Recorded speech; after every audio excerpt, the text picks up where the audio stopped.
Você não vai encontrar o R2-D2 nem o Frodo Bolseiro nesse lugar, porque isso não é um cenário de filme de ficção. Esse é um pequeno bairro onde as pessoas realmente moram nessas casas na Holanda até hoje, embora eu possa dizer que essa ideia de casas esféricas não foi das melhores.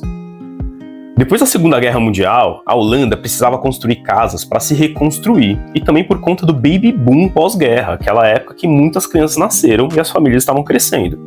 Para atingir essa meta, eles construíram muitas casas, bem tradicionais, pode-se dizer. E aparentemente uma casa tradicional não era tão legal, então o governo resolveu oferecer alguns incentivos para a arquitetura experimental. Provavelmente já tinha algum coach lá na época falando que tinha que pensar fora da caixa, vamos fazer uma casa diferente, deve ter sido algo nesse sentido. E isso começou a rolar. Muitos dos experimentos eram bem discretos, tipo testes com novos materiais, formas de construir, mas o design em si era bem parecido. Mas alguns projetos resolveram ser bem diferentões. Em vez de colocar uma varanda gourmet ou uma cozinha de conceito aberto, eles resolveram inovar de verdade. Tipo essas casas cúbicas de Roterdã, também na Holanda, que sim, também tem gente que vive nelas até hoje e é um grande ponto turístico da cidade. Mas isso pode ser assunto para outro vídeo, porque um dos últimos projetos desse programa foi esse dessas casas redondas. Esse é o Boaningen, na Holanda, mais ou menos 1 hora de Amsterdã. Essas casas foram feitas em 1984 por um artista e escultor holandês chamado Dries Kreykamp, que dizia que humanos não foram feitos para morar dentro de uma caixa. Dá pra perceber que ele não era exatamente um arquiteto, ele era mais conhecido por ser um artista e escultor. E ele criou essa casa pré-moldada, pré-fabricada, nesse design realmente único. A casa tem 4 pavimentos, como se fossem 4 andares. O primeiro fica a entrada, depois ficam os quartos, no andar seguinte o banheiro e por último a sala e a cozinha. Mas é tudo meio bagunçado, a escada fica mais ou menos no meio da casa, os pavimentos não são exatamente um em cima do outro, eles são meio que nivelados, é bem estranho. Olhando por dentro dá pra ver que não tem nada de convencional essa casa e o espaço é bem apertado. A intenção do criador era de trazer os habitantes mais perto da natureza, já que o complexo fica perto de um lago e área verde, e as janelas permitem ter esse contato o tempo todo. Quem mora diz que as casas não têm muito espaço, mas é boa para morar sozinho se você não tiver claustrofobia.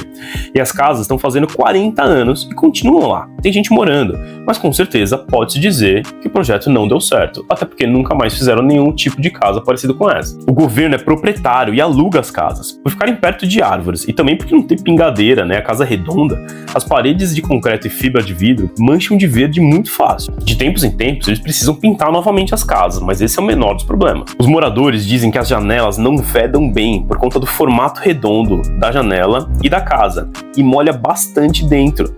Eles dizem que quando tá chovendo molha mais dentro do que fora.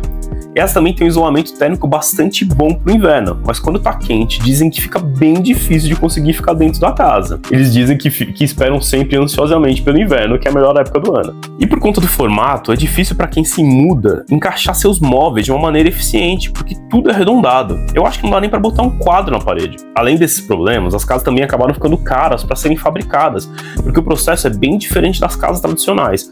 Então o projeto acabou sendo abandonado. Recentemente, as casas foram tombadas e não podem mais ser demolidas, mas as pessoas que moram lá e conseguem se adaptar acabam gostando bastante.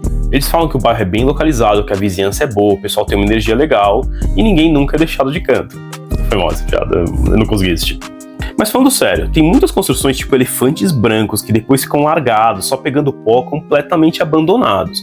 No Brasil tem vários exemplos desses, mas essas casas aí, por mais estranhas que elas pareçam, elas continuam sendo usadas para o propósito original delas 40 anos depois. Então pode-se dizer que, de certa forma, o projeto deu certo. Diz aí se você conhecia essas casas e teria coragem de morar numa casa tão diferente que nem essa. E também aproveita para curtir, compartilhar o link, seguir o canal, e é isso aí. Fui!